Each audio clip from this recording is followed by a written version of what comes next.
capítulo 30 do primeiro livro do profeta Samuel diz assim: E quando Davi e os seus homens vieram ao terceiro dia a Ziclag, os homens de Amaleque tinham invadido Sul e Ziclag e a tinham ferido e incendiado. E tinham levado cativas mulheres e todos o que nela estavam, desde o menor até o maior. Mas a ninguém haviam matado, tão somente os levaram e seguiram o seu caminho. Veio, pois, Davi com os seus homens à cidade, e eis que estava queimada a fogo, e suas mulheres e seus filhos e filhas foram levadas cativas. E Davi, então, e o povo que com ele estava, elevaram a sua voz e choraram, até que não houve neles mais forças para chorar. As duas mulheres de Davi, Ainoã, a Jezreelita, e Abigail, a que foi mulher de Nabal, o carmelita, também foram levadas cativas. E Davi ficou muito angustiado, porque o povo falava de apedrejá-lo, porque todo o povo estava com amargura de alma, cada um por seus filhos e por suas filhas.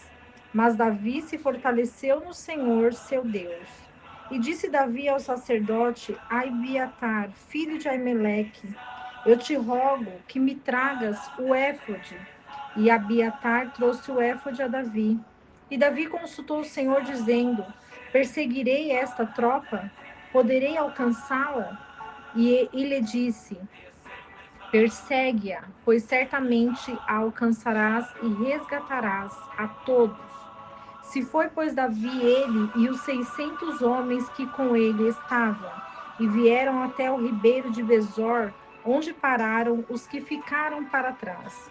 E Davi seguiu na perseguição com 400 homens, porque 200 ficaram para trás. De tão cansados que estavam, não puderam passar o ribeiro de Besor. E acharam no campo um homem egípcio, o qual trouxeram a Davi, e lhe deram pão para comer, e lhe deram água para beber. Deram-lhe também um pedaço de pasta de figos secos e 2 cachos de passas. E logo que comeu, voltou nele o seu espírito, porque não tinha comido pão nem bebida água durante 3 dias e 3 noites. E lhe disse Davi: De quem és tu? E de onde és? E o jovem egípcio respondeu: Eu sou servo de um amalequita, e me deixou aqui meu senhor, porque adoeci há 3 dias. Pois fizemos uma incursão à parte sul dos Queretitas, e à costa de Judá, e ao sul de Caleb, e pusemos fogo em Ziclag. E lhe disse Davi: Poderias tu descer e me levar a essa tropa? E ele disse: Faça-me juramento por Deus de que não me matarás, nem me entregarás nas mãos de meu senhor, e eu te levarei a essa tropa. E levou-o, pois, e eis que estavam espalhados sobre a face de toda aquela terra, comendo, bebendo e festejando por todo aquele grande despojo que tinham tomado da terra dos filisteus e da terra de Judá. E os feriu Davi desde aquela manhã até a tarde do dia seguinte, e deles não escapou nenhum, a não ser 400 jovens que tinham subido em camelos e fugiram. E libertou assim Davi tudo o que os amalequitas tinham tomado. E deste modo libertou Davi as suas 2 mulheres. E não lhes faltou ninguém, nem grande, nem pequeno, tanto de filhos como de filhas, do roubo e de todas as coisas que lhes tinham tomado. Tudo Davi recuperou. Tomou também Davi todas as ovelhas e vacas, e trazendo tudo adiante, diziam: Esta é a presa de Davi.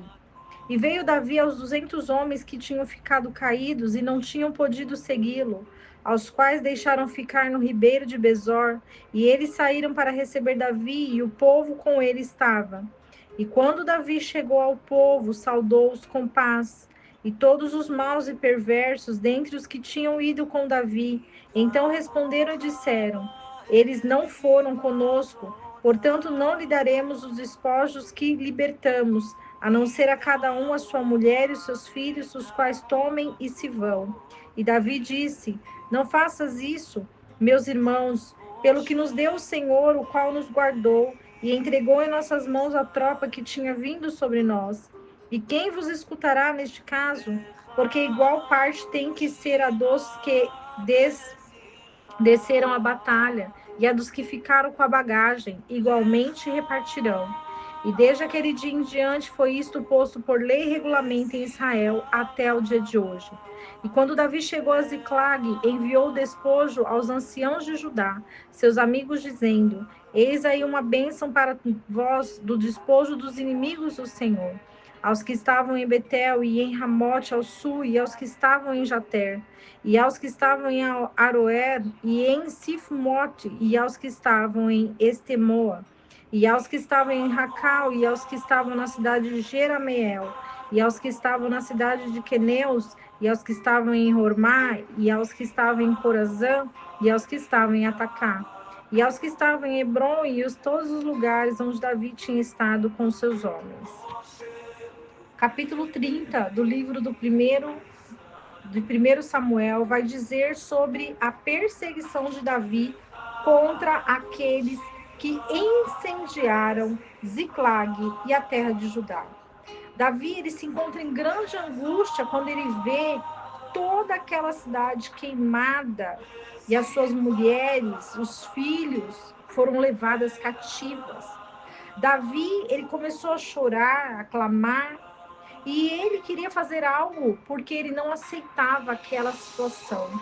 Então Davi foi buscar uma resposta do Senhor. Davi ele se inclinou, Davi ele procura um conselho único, um conselho que pode lhe ajudar. Porque os homens, eles têm bons conselhos, mas o conselho do Senhor é o único que é verdadeiro, justo e fiel. E Davi, ele não vai procurar alguém, mas ele vai procurar o Senhor. Ele vai buscar no Senhor o melhor conselho, a melhor resposta. Porque ele queria ir buscar aquilo que se havia perdido. Davi queria enfrentar os seus inimigos, mas para isso ele precisava da autorização do divino, do supremo, do Deus de Israel. Então Davi, depois da resposta que ele recebe do Senhor, ele vai até aquele exército. E estavam com ele 600 homens, porém ficaram para trás cerca de 200, porque eles não conseguiam, estavam cansados, estavam fracos, e eles ficaram no ribeiro de Bessor, juntamente com a bagagem. E os que foram e feriram todos aqueles que fizeram aquela devastação da cidade. E aí Davi traz os despojos, traz suas mulheres, seus filhos, e quando ele chega para os seus exércitos, eles dizem que eles não vão repartir com aqueles que ficaram para trás, mas Davi ensina que eles merecem sim, porque eles ficaram com a bagagem, então tem que ser igualmente repartido. Nisso, Davi, ele mostra uma postura de rei, uma postura de alguém que sabe julgar, porque o Espírito do Senhor estava com ele.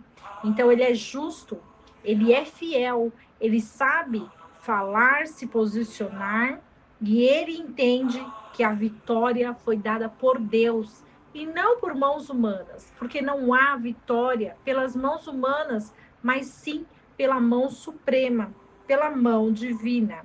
E essa passagem nos faz compreender a importância de sempre buscarmos uma resposta em Deus, de sempre compreendermos que o Senhor é o nosso conselheiro, ele é aquele que vai direcionar as nossas vidas para o caminho perfeito, para o caminho agradável, para o caminho que nos levará à salvação das nossas almas, à nossa libertação e à nossa vitória. Que o Senhor abençoe as nossas vidas, o nosso caminho e nos guie para o caminho da bênção e da vitória. E que não esqueçamos do versículo que diz: conhecereis a verdade e a verdade vos libertará.